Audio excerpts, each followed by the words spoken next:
Hello everyone, welcome to the Legal Duo, this channel created by two law students Kashish and Anshika. So in today's video, we will discuss one of the earliest and most important constitutional case in India, the case of A.K. Gopalan versus State of Madras decided in 1950. ये case बहुत important है क्योंकि इसमें supreme court ने article 21 right to life and personal liberty को interpret किया था और बताया था कि प्रोसीजर एस्टैब्लिश बाय लॉ का एक्चुअल मीनिंग क्या है। इस प्रेजेंटेशन में हम facts of the case, issue before the court and judgment और फाइनल इसके कॉन्स्टिट्यूशनल सिग्निफिकेंस समझेंगे। So without wasting any time let's start with the background of the case. ये जजमेंट 1950 में दिया गया था जब इंडियन कॉन्स्टिट्यूशन नया नया इंप्लीमेंट हुआ था, इसीलिए ये केस फंडामेंटल राइट की इंटरप्रिटेशन के लिए बहुत सिग्निफिकेंट बन गया। अब चलिए फैक्ट ऑफ द केस को समझते हैं। इस केस के पेटिशनर द ए.के. गोपालन जो एक प्रोमिनेंट कम्युनिस्ट लीडर थे, उन्हें स्टेट ऑफ मद्रास ने प्रिवेंटिव डिटेंशन एक्ट 1950 के अंदर डिटेन कर लिया था। अब ये प्रिवेंटिव डिटेंशन का मतलब क्या होता है मैं बताती हूँ। किसी पर्सन को ट्रायल के बिना ही डिटेन कर लेना अगर गवर्नमेंट को लगता है कि वो स्टेट की सिक्योरिटी या पब्लिक ऑर्डर के लिए थ्रेट हो सकता है, that's called preventive detention. Okay, so A K. Gopalan ने अपनी डिटेंशन को सुप्रीम कोर्ट में चैलेंज किया अंडर आर्टिकल 32, जो सिटीजन्स को अलाउ करता है कि अगर उनकी फंडामेंटल राइट वायलेट हो रही है तो वो डायरेक्टली सुप्रीम कोर्ट अप्रोच कर सकते हैं। उन्होंने आर्ग्यू किया कि उनकी डिटेंशन आर्टिकल 14, 19 और 21 तीनों फंडामेंटल राइट्स को वायलेट करती है और उन्होंने ये भी क्लेम किया कि प्रिवेंटिव डिटेंशन एक्ट 1950 खुद ही अनकॉन्स्टिट्यूशनल है। अब इस केस में सुप्रीम कोर्ट के सामने कुछ इंपॉर्टेंट कॉन्स्टिट्यूशनल क्वेश्चन आते हैं। सो सुप्रीम कोर्ट को इस केस में मेनली तीन इंपॉर्टेंट इशू डिसाइड करने थे। फर्स्ट इज क्या प्रिवेंटिव डिटेंशन एक्ट 1950 आर्टिकल 21 को वायलेट करता है।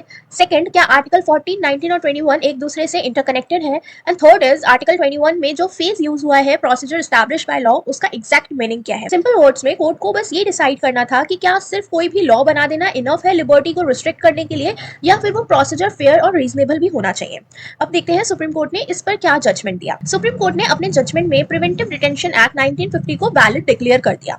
सो कोर्ट ने कहा कि आर्टिकल 21 सिर्फ ये डिमांड करता है कि किसी पर्सन की लिबर्टी को डिप्राइव करने के लिए procedure established by law follow किया जाए। मतलब अगर पार्लियामेंट ने कोई लॉ वैलिडली पास किया है और उस लॉ में जो प्रोसीजर दिया गया है वो फॉलो किया गया है तो आर्टिकल 21 सेटिस्फाई हो जाता है।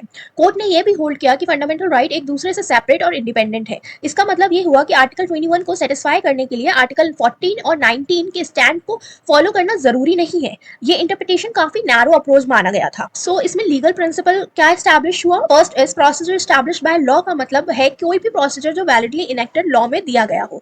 सेकंड इज कोर्ट ये एग्जामिन नहीं करेगा कि वो प्रोसीजर फेयर, जस्ट या रीजनेबल है या नहीं। थर्ड इज आर्टिकल 14, 19 एंड 21 के फंडामेंटल राइट एक दूसरे से सेपरेट है और इंटरकनेक्टेड नहीं है।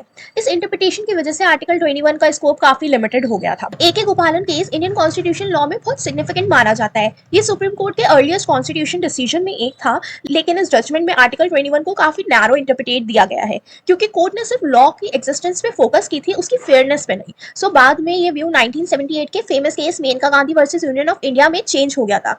अगर आपको Menaka Gandhi versus union of India का केस पढ़ना है तो आप हमारे डिस्क्रिप्शन बॉक्स में जाके चेक कर सकते हैं, या फिर यहाँ पर कहीं मैं लिंक डाल दूंगी, आप उस पर क्लिक करके भी देख सकते हैं। मेनका गांधी केस में सुप्रीम कोर्ट ने कहा कि आर्टिकल 21 के अंडर जो प्रोसीजर है वो सिर्फ लीगल नहीं बल्कि जस्ट, फेयर और रीजनेबल भी होना चाहिए।